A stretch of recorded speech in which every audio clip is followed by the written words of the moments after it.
Ilhamku di lampu, di utoku sai wawai, tepi adik, tepi ulun toho, kami waniko kahago.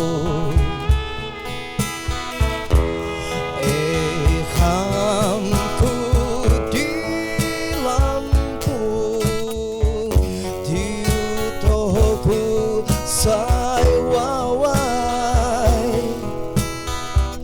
tepi adik, tepi ulun toho, dan miwaniku kahaku. Oh diuku, diuku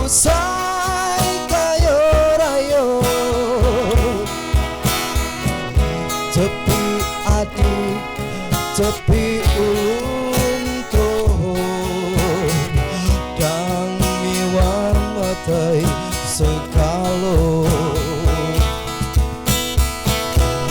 Oh diuladoku, diuku sai kayo kayo,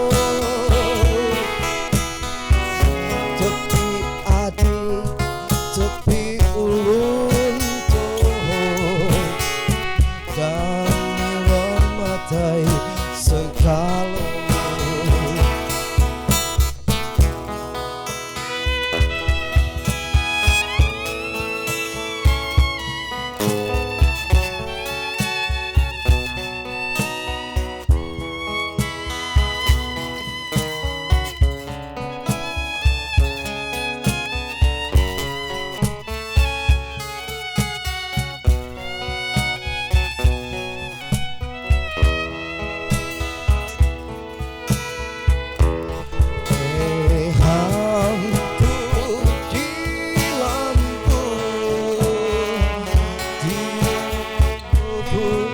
Sai wawai, tepi adik, tepi ulun toho, dan miwanaiku kahago. Ilhamku di lampu,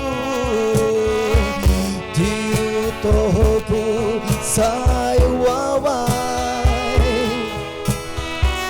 tepi adik, tepi ulun toho, dan miwaniku kahago. Oh diuladoku, diuku sai kayo rayo, tepi adik, tepi ulun toho, dan miwan matai sekalo. Oh diuladoku, diuku sai kayo rayo, tepi adik, tepi ulun toho, sekalo tepi adik tepi ulun toho dami wang matai sekalo.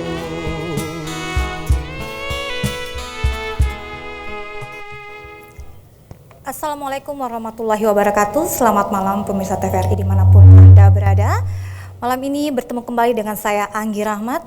Dan malam ini menjadi malam istimewa karena pada malam hari ini bersama kami telah hadir dua narasumber yang istimewa.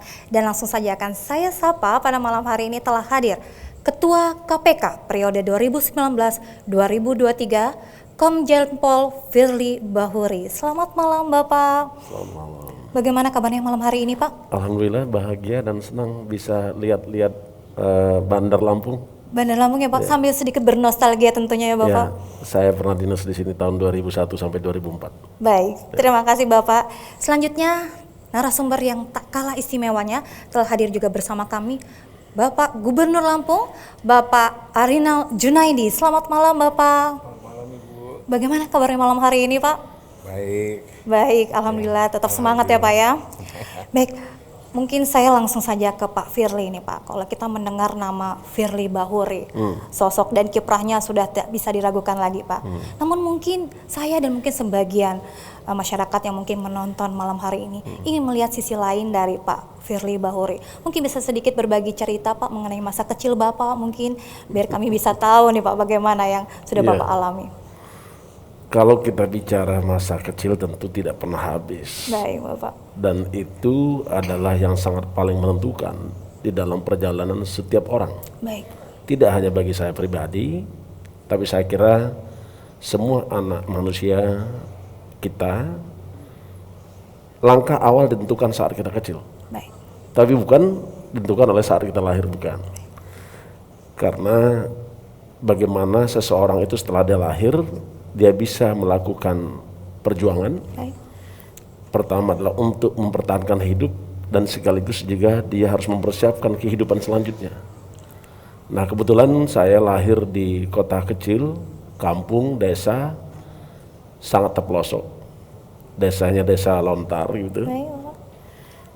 Dan lahir dari anak petani. Bapak petani, ibu petani, saya adalah anak ke-6 dari 6 saudara. Baik. Tapi karena kehidupan di kampung yang penuh keterbatasan, penuh dengan kesusahan, Baik. bahkan penderitaan sekalipun itu merupakan teman hidup sejak kecil sampai kita menjelang sekolah SMA. Baik Bapak. Saya kira itu. Baik Bapak, ini luar biasa sekali ya Pak ya, pembentukan karakter dari masa kecil itu ya Pak ya. Iya, karena waktu itu kita ingat betul saya lahir itu tidak mengenal rumah sakit, tidak ada bidan, juga tidak ada dokter. Baik, benar-benar penuh dengan keterbatasan Bidan saat dan itu. dokternya adalah ya orang tua sendiri, bapak dan ibu. Dan saya lahir di bawah pohon karet. Di bawah pohon karet Bapak, luar biasa sekali. Ini mungkin para penonton juga saya sendiri sampai terkagum-kagum ya Pak ya untuk situasi itu. Berarti memang dibentuk dengan karakter dan tempaan yang luar biasa untuk Pak Firly Bahuri. Baik, saya ke Pak Arinal ini Pak Arinal. Pak Arinal mungkin langsung saja saya ingin menanyakan untuk kondisi saat ini ya Pak, di saat kita mengalami pandemi COVID-19. Kalau kita berbicara mengenai visi, misi dan program Bapak, pasti Bapak selama ini sudah menyiapkan banyak hal untuk Provinsi Lampung. Namun karena kondisi sekarang, kondisi saat ini dengan segala macam hantaman akibat dari pandemi COVID-19 ini, mungkin Bapak bisa sedikit mengulas apa yang menjadi langkah-langkah Bapak selanjutnya untuk menghadapi situasi ini Pak. Terima kasih. Saya ingin memberikan penjelasan sedikit bahwa Lampung ini luasnya 3,5 juta hektar dengan penduduk 9,7 juta jiwa. Baik. 70% bekerja di sektor pertanian di tingkat nasional bahkan tingkat dunia. Produksi kita. Tapi sampai saat ini masyarakatnya masih miskin. Di satu pihak potensi alamnya begitu hebat di tingkat nasional. Padi, jagung, singkong, kopi, lada, udang itu nasional tingkatnya. Tapi masyarakatnya ini ada tata kelola. yang mungkin perlu diperbaiki.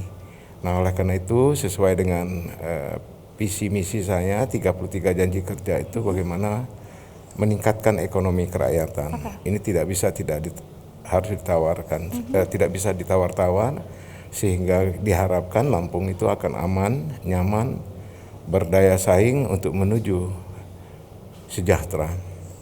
Ini sudah kita lakukan dengan penerapan kartu petani berjaya. Baik.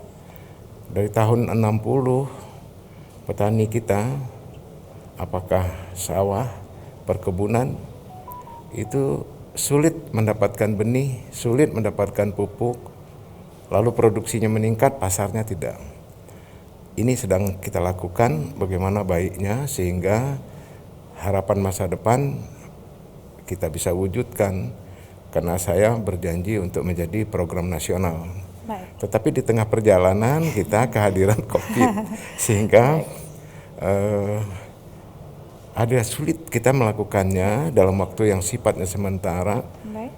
Nah, disitulah kadang-kadang pemimpin memerlukan satu keberanian mengambil keputusan. Ya. Karena saya memang orang pertanian, Ibu, jadi saya ditanya oleh para petani bagaimana ini kami. Saya bilang jalan terus. Mohon maaf, COVID takut di sawah. Akhirnya petani tetap bertanam. Alhamdulillah 110.000 hektar kemarin bisa panen dan bahkan kita bisa memberikan supply kepada DKI. Tidak hanya di padi dan jagung, singkong, tetapi hortikultura kita bisa memberikan supply. Kemarin kita bantu DKI 26.000 ton, sehingga inflasi, situasi ekonomi Jakarta sebagai pusat ibu kota, sebagai pusat ekonomi. Baik. Ini bisa stabil.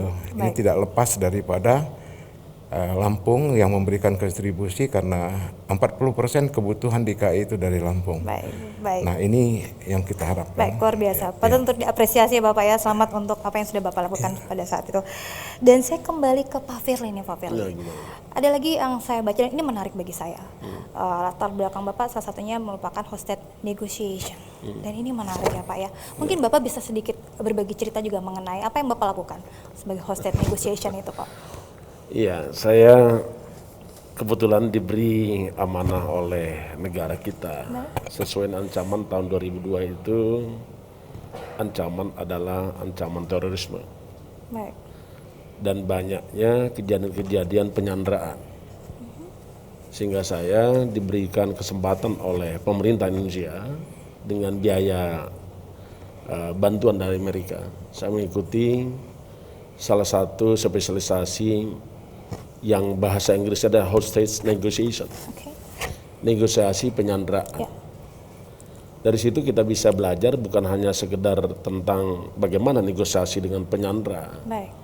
tapi ada hal yang paling penting yang kita bisa ambil adalah prinsip utama bagaimana kita bisa menyelamatkan jiwa manusia. Baik.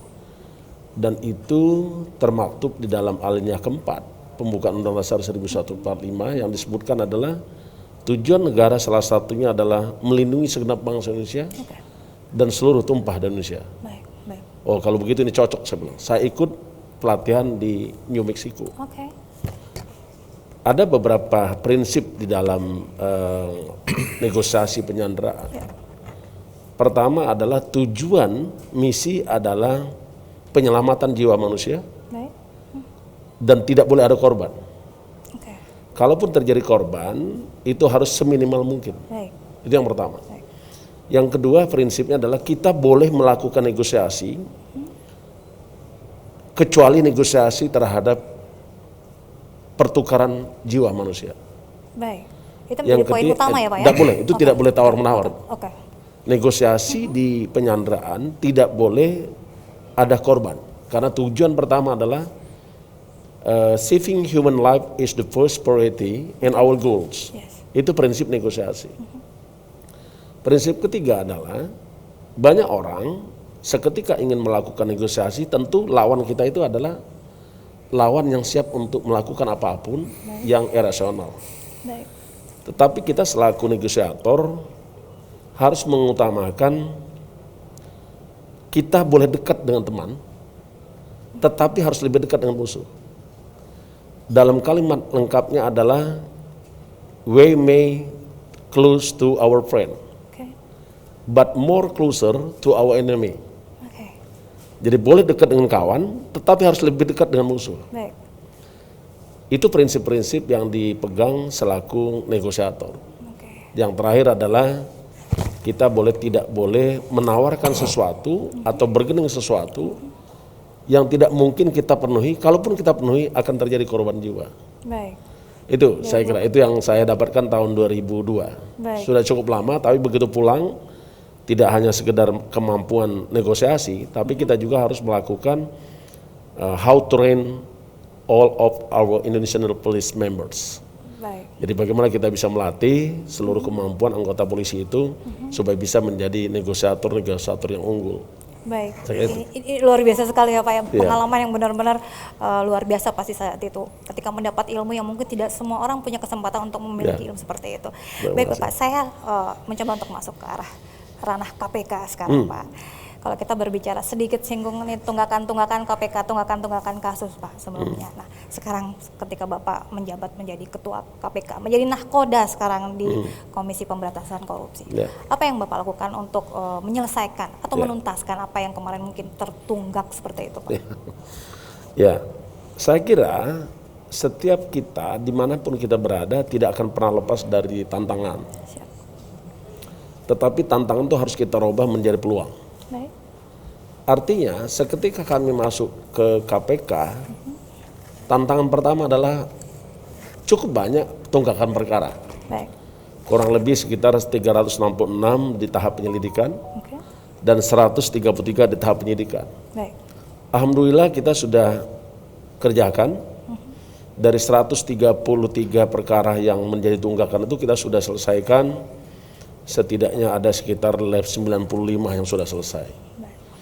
Dan dalam periode setengah tahun atau satu semester, walaupun kita tidak gimmicks di menunjukkan kinerja, kita Ya. kerja Ya. dengan penuh ketenangan, tetapi pasti. Baik. Karena tujuan penegakan hukum itu adalah satu, menimbulkan kepastian hukum. Baik. Kedua adalah menimbulkan atau menghadirkan rasa keadilan. Yang ketiga adalah mendatangkan kemanfaatan bagi masyarakat. Baik. Nah, tiga hal ini yang harus kita pegang sehingga KPK berkomitmen menyelesaikan seluruh perkara korupsi, baik itu tunggakan maupun yang sedang terjadi. Baik. Alhamdulillah itu bisa kita selesaikan, walaupun belum tuntas semua, Baik. tetapi kita akan pastikan itu semua selesai. Baik. Yang terakhir adalah kalau kita bicara tentang korupsi, tentu ini adalah PR kita bersama. Karena kejahatan korupsi itu saya memaknainya adalah bukan hanya sekedar kejahatan Baik. yang merugikan keuangan negara, merugikan perekonomian negara. Tapi lebih dari itu, kejahatan korupsi adalah kejahatan yang merampas hak-hak asasi manusia. Ya. Ya. Kejahatan yang melawan kemanusiaan. Ya. Jadi ini serius. Baik. Maka disebut adalah korupsi itu adalah extraordinary crime. Multiple effect ya Pak Itu. ya? Jadi Oke. jadi itu yang kita menjadi perhatian kita. Makanya kita fokus kepada pemberantasan korupsi dengan cara bagaimana sebanyak-banyaknya menyelamatkan keuangan negara. Baik Bapak. Ya. Ada beberapa hal menarik lagi namun saya akan Oke, kembali ke makasih. Pak Arinal terlebih dahulu. Pak Arinal, tadi Bapak sudah sempat singgung mengenai keadaan situasi kita sekarang, namun Bapak tetap optimis ya Pak, banyak hal yang masih bisa dilakukan juga oleh pemerintah daerah Provinsi Lampung. Namun kita berbicara mengenai bansos COVID-19 ini. Nah saat ini mungkin seperti kita tahu banyak sekali bantuan-bantuan yang akan disalurkan ke masyarakat. Nah, bagaimana apa yang Bapak lakukan, program apa yang Bapak lakukan untuk meminimalisir adanya penyelewengan dana bantuan sosial ke masyarakat itu, terutama untuk internal pemerintah daerah Provinsi Lampung sendiri Pak? Yang pertama, kami sudah melakukan bantuan-bantuan sosial itu tidak dilakukan secara serentak. Baik. Kita melakukannya dengan mengetahui wilayah-wilayah mana objek masyarakat yang memang membutuhkan pertolongan.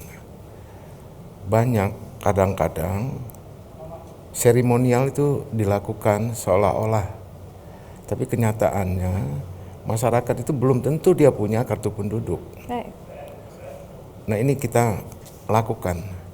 Yang tidak punya kartu penduduk, yang tingkat pendapatannya sangat rendah, ini lebih.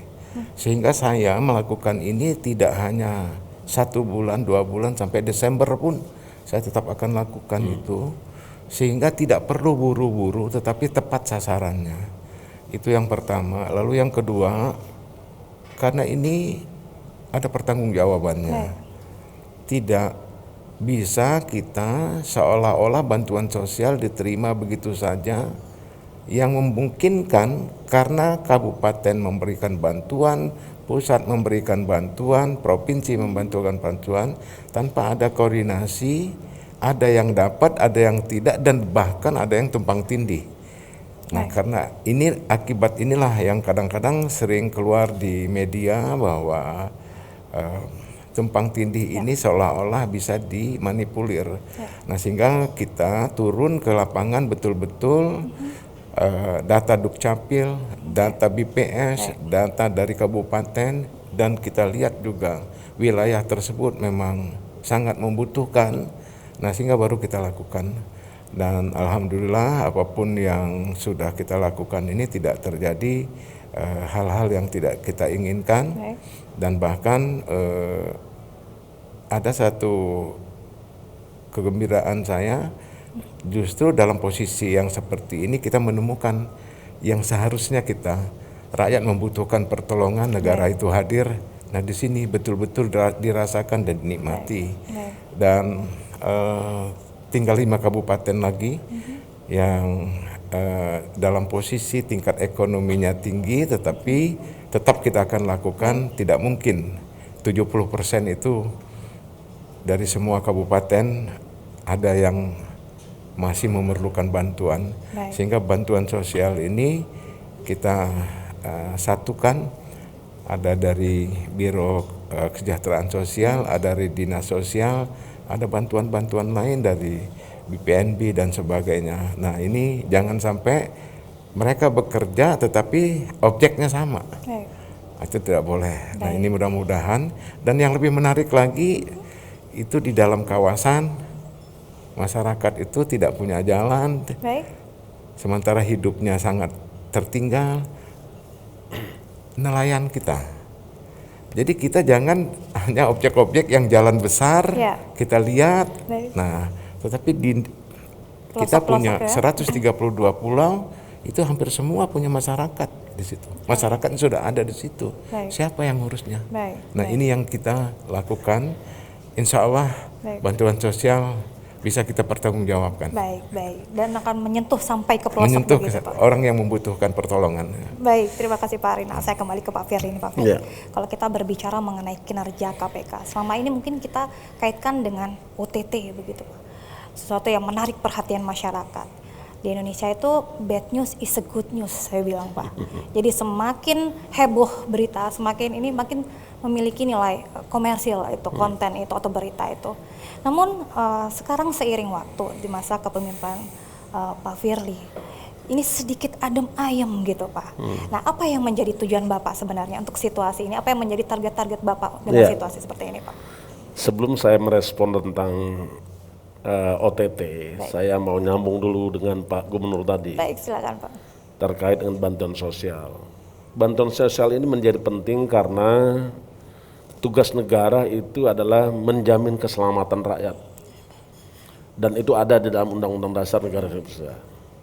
Terkait dengan itu maka kita sadar bahwa di musim pandemik COVID-19 kita menghadapi kedaruratan kesehatan. Juga menghadapi kedaruratan ekonomi. Semuanya terdampak, bukan hanya kita. Tapi tidak kurang dari 216 negara kena dampak COVID. Karena itu pemerintah melakukan upaya untuk menjaga bagaimana supaya kesehatan bisa terjamin. Tetapi ekonomi masyarakat juga tetap bergerak. Dan masyarakat tidak boleh ada yang terpuruk begitu dalam. Maka ada beberapa program yang dilakukan pemerintah, salah satunya adalah bantuan sosial, Pak. Terkait bantuan sosial ini, KPK menggandeng Kementerian Sosial, Kementerian Dalam Negeri, supaya bisa memastikan bahwa seluruh bantuan sosial tersampai. Bantuan sosial sekarang itu ada dua model. Model pertama adalah bantuan sosial reguler, itu tetap berjalan, seperti program Keluarga Harapan. Baik. Ada juga tentang bantuan makanan, Ya. ada kartu sembako, itu tetap jalan. Baik. Tapi khusus untuk pandemi COVID, itu ada bantuan sendiri. Di luar Jabodetabek itu bantuan langsung tunai. Baik. Jadi bantuan sosial tunai diberikan April sampai dengan bulan Juni kemarin. Setiap kakak yang berhak itu Rp600.000. Baik. Ke depan mulai bulan Juli sampai dengan Desember itu Rp300.000 per kakak. Sosial langsung. Di mana KPK Belum berperan? dapatkan. KPK berperan 300.000 menggandeng per- Kementerian belum Sosial, dapat. Baik. Udah. memastikan data apa yang menjadi pedoman. Oke. Kita sepakati adalah data terpadu kesejahteraan sosial, Baik. ditambah dengan data yang memang kelompok masyarakat kita ini kan ada yang memang sudah miskin, ada yang rentan miskin, Baik. ada yang sangat miskin. Baik. Nah, yang nggak boleh ada yang pura-pura miskin. Oke. Karena ada juga begitu ada bantuan sosial ngaku miskin semua. Aku miskin. Nah, Padahal ini. PPM ya Pak. Nah, KPK menjamin supaya bantuan sosial ini betul-betul tidak ada yang salah sasaran, tetapi tetap tepat sasaran, tepat jumlah, kualitasnya benar, itu harus dijamin. Baik. Nah, tadi saya kembali kepada pertanyaan Mbak tadi terkait dengan OTT. Baik. Dari kajian yang kami lakukan, OTT itu terjadi dan terbanyak adalah di tahun-tahun politik. Baik. 2004, 2009, 2015. Ya. 2016, 2017. Baik. Dan terakhir 2018. Oke. Kenapa OTT banyak di tahun-tahun politik? Ya. Ternyata ongkos politik itu mahal. Sehingga bupati, wali kota, gubernur, pertahanan Oke. itu mencari uang Ya. untuk mempertahankan kekuasaannya. Yang nyalon juga nyari uang. Ya. Itulah paling banyak terkena OTT. Baik. Tetapi dari kajian kita, OTT bukan satu-satunya cara untuk memberantas korupsi. Baik. Tapi kalau membuat orang takut, iya. Ya. Tapi tidak berhenti. Baik. Hanya efek jerah begitu. Hanya takut, tapi tidak berhenti. Ya. Kalau orang takut biasanya ini, misalnya ada operasi yang dilakukan oleh kepolisian Baik. di jalan, misalnya Patung Gajah, maka pengguna jalan menghindar, tidak lewat Patung Gajah. Ya. Sama dengan OTT. Baik. Dengan ada OTT, orang menghindar bagaimana cara supaya tidak kena OTT. Caranya Baik. berkreasi, berinovasi, merubah modus operasi Ya. daripada korupsinya. Nah itu saya kira, Mbak. Tapi Baik. kita tetap kita lakukan upaya-upaya untuk tertangkap tangan, tapi tidak menjebak. Baik. Ya, jangan sampai kita menjebak. Nggak boleh menjebak orang untuk melakukan kejahatan. Baik, baik Oke. Bapak. Baik, tapi ini menarik Bapak. Kalau kita berbicara mengenai OTT, berarti kan kita bisa dari sisi represifnya ya Pak ya. Kalau misalnya itu menjadi tolak ukur suatu keberhasilan mungkin dari KPK dan lain sebagainya. Saya boleh kupas sedikit ke belakang. Kita berpikir ke hulu. Kita berbicara mengenai sisi preventifnya. Bagaimana mencegah, memberikan satu bentuk kesadaran. Bagaimana harus menjadi seorang pemimpin yang baik dan lain sebagainya yang akan membuat jiwa integritas itu muncul dengan sendirinya. Apakah mungkin di KPK juga mengedepankan hal tersebut? Mungkin bisa juga disampaikan saat ini Pak, Ya. apa yang menjadi programnya. Kita membangun upaya untuk pemberantasan korupsi itu tidak hanya sekedar cara penindakan. Baik. Ada 3 hal yang dilakukan oleh KPK untuk melakukan pemberantasan korupsi. Baik. Yang pertama dengan cara pendidikan masyarakat. Pendidikan masyarakat ini kita bangun, kita lakukan supaya orang tidak ingin melakukan korupsi. Baik. Jadi jiwanya, hatinya kita pengaruhi. Baik. Sehingga dia merubah sikap, merubah perilaku, tidak melakukan korupsi. Baik. Ada 2 program yang dilakukan di situ. Program pertama adalah kita menjangkau jejaring pendidikan. Baik. Menjangkau penyelenggara negara, calon partai politik yang ikut kontestan, anggota DPRD yang akan mengakukan ikut kontestan sebagai peserta pemilu legislatif. Baik. Ada juga badan usaha negara, badan usaha milik daerah maupun swasta. Itu kita sentuh. Baik. Bahkan kita punya program di pusat pelatihan anti korupsi. Itu ada 2 yang kita bangun. Pertama adalah kita memperbanyak ahli pembangun integritas. Baik. Kenapa ini penting? Ada teori yang saya selalu pakai, korupsi itu muncul karena ada kekuasaan, Baik. karena ada kesempatan, Baik. dan kurangnya integritas. Ya.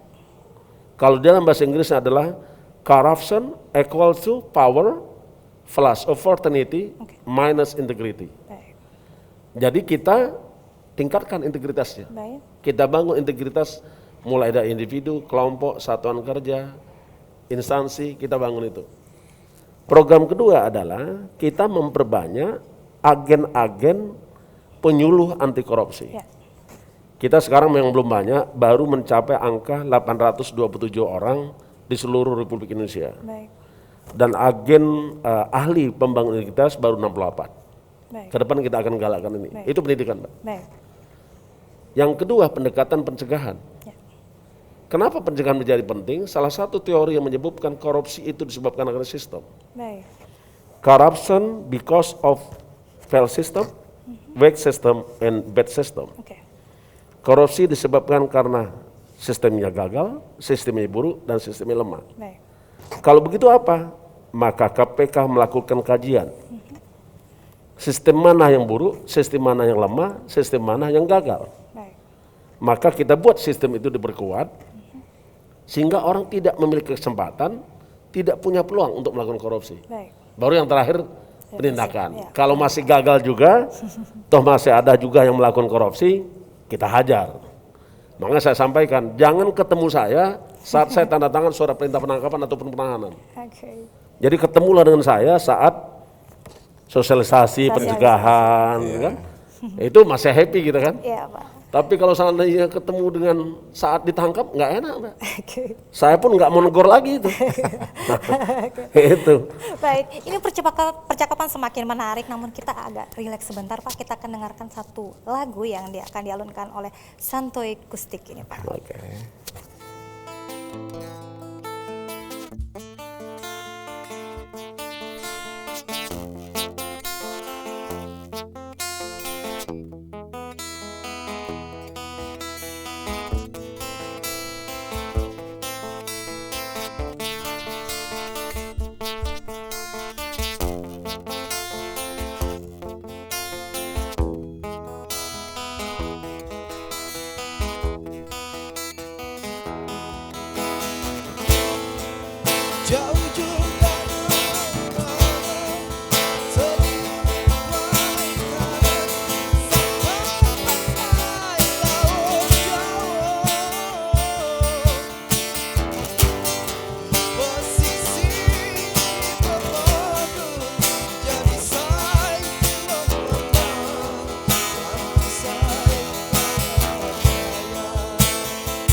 Janggut pagabulaku sembah jama sai batin sinajawi adat sikam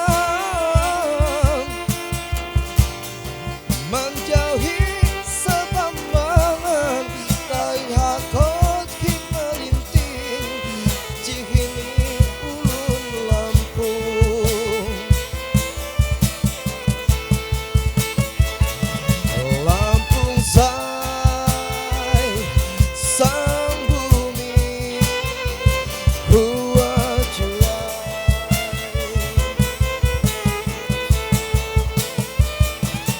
Lampung say sang bumi huajuai.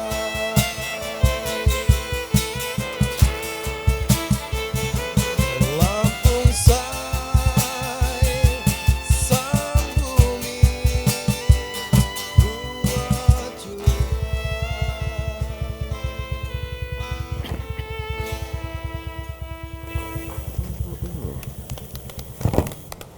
Baik, masih bersama saya Anggi Rahmat dan saya juga masih bersama dengan Ketua KPK Bapak Firly dan Gubernur Lampung Pak Arinal Junaidi. Baik, saya ke Pak Arinal ini lagi Pak.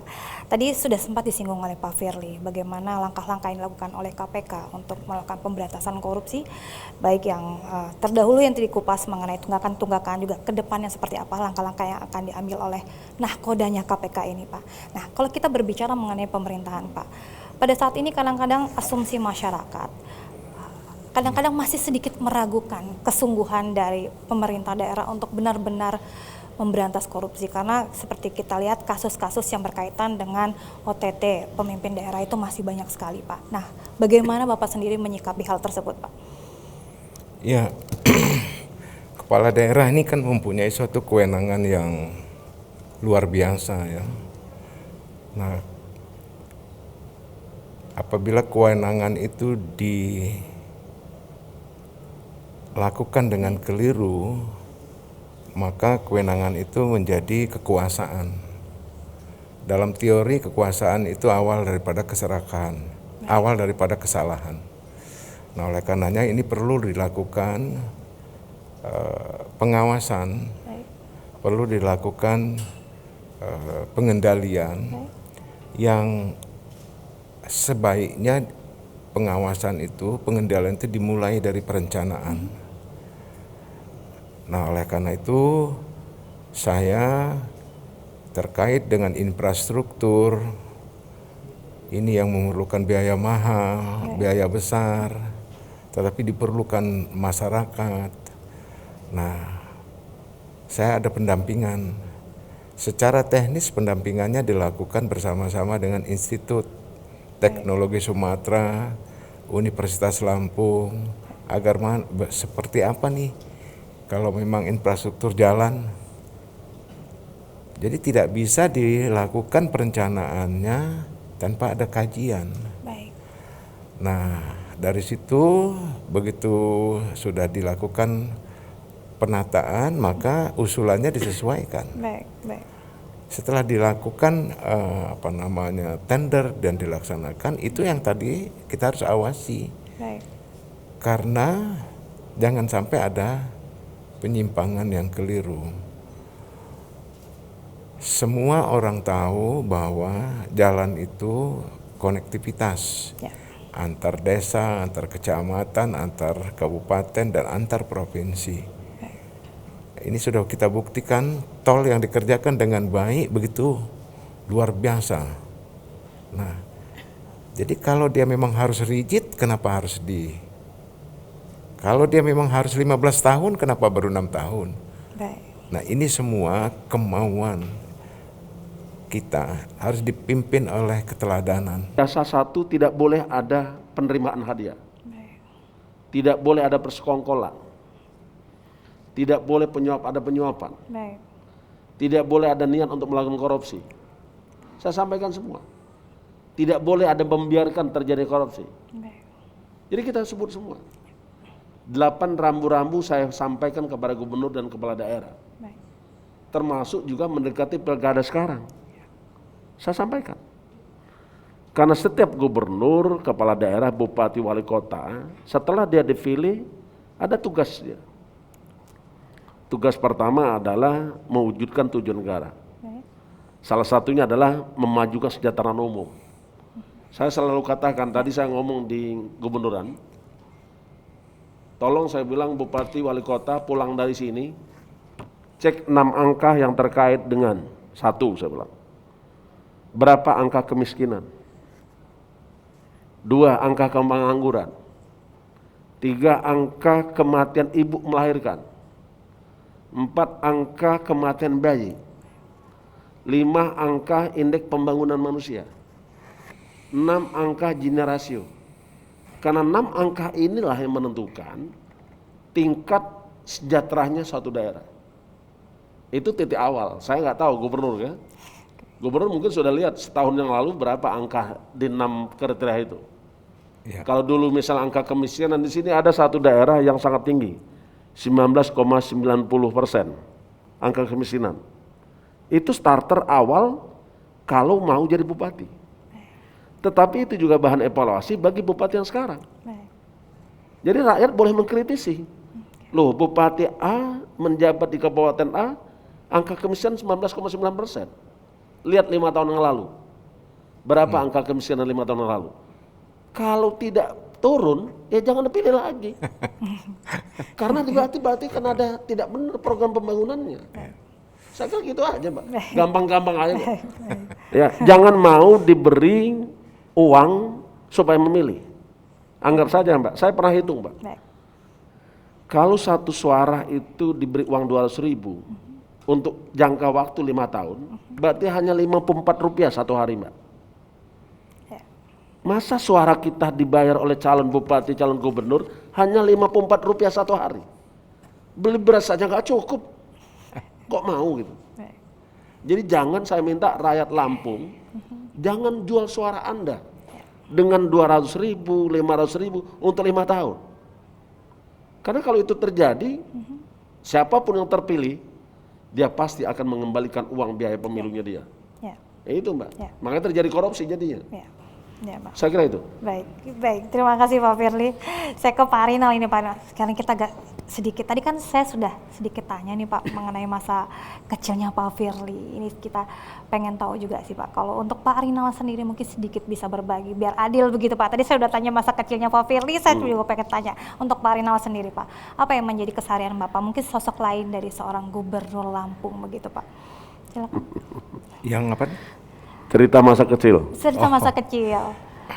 Sama saya dengan Pak Firly, mohon izin Pak Firly bukan nyontoh, memang saya dari daerah Waikanan. Tahun 60 belum ada jalan.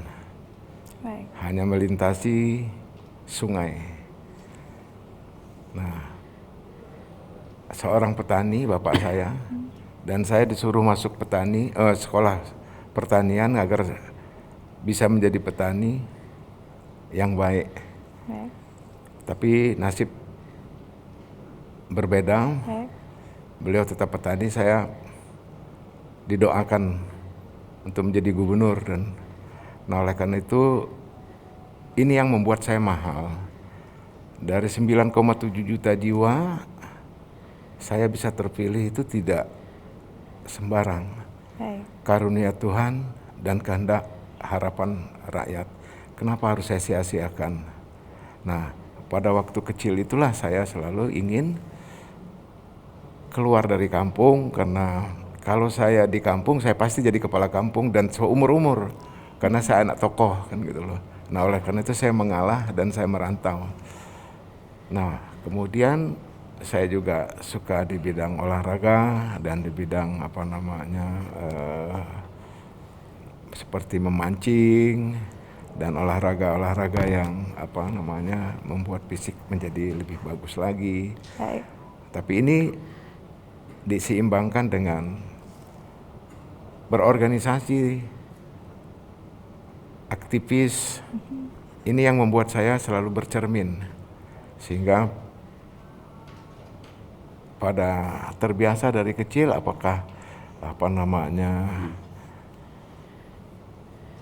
sudah salah, untuk mengajak dan introspeksi diri setiap hari. Ketika mau berangkat, apa yang harus saya lakukan? Ketika kembali dari kecil, Bu, salahkah yang sudah saya lakukan? Nah, oleh karena itu, pelajaran saya dari kecil yang sangat berharga, mulut, hati, dan pikiran, upayakan menjadi satu. Baik.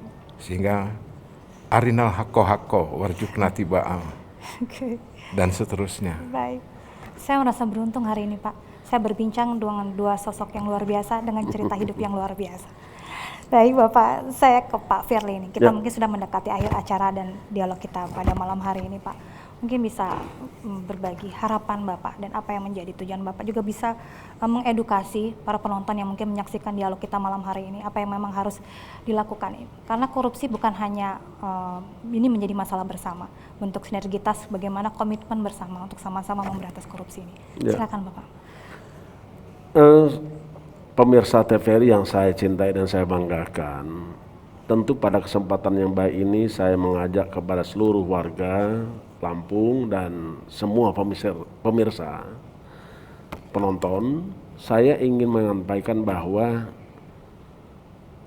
negara itu bisa gagal bukan karena ada gerakan yang lain, bukan karena kegagalan kepemimpinan, tetapi negara gagal itu salah satu yang paling menentukan karena banyaknya korupsi.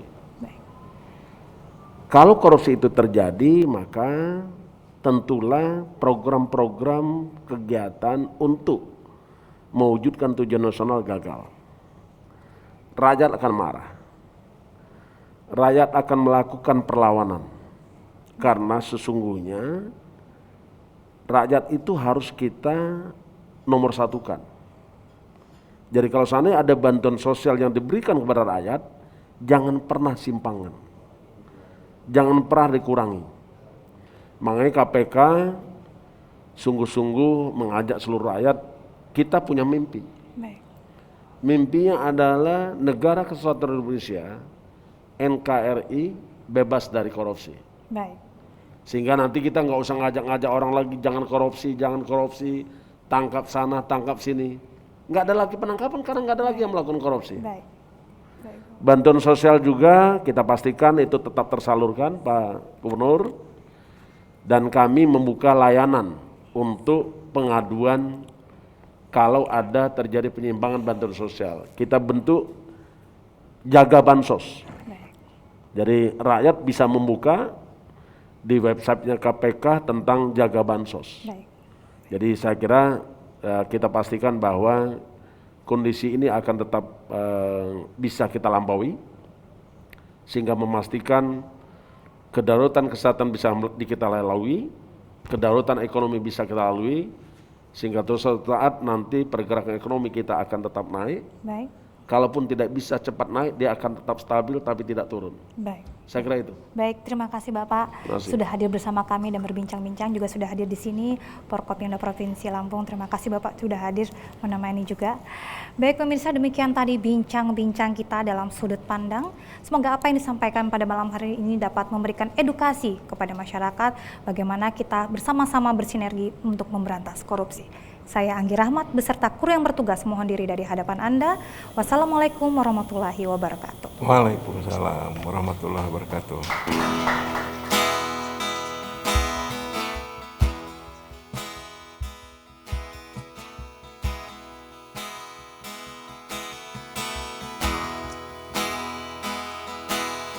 Keinginan adalah sumber penderitaan. Tempatnya di dalam pikiran. Tujuan bukan utama. Yang utama adalah prosesnya. Kita hidup mencari bahagia. Harta dunia, kendaraannya, bahan bakarnya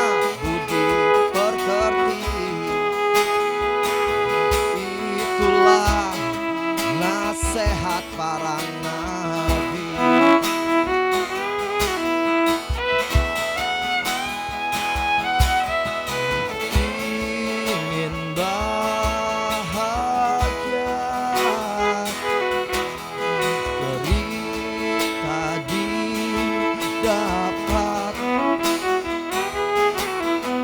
karena ingin sumber derita, harta dunia menjadi penggoda, membuat miskin jiwa kita.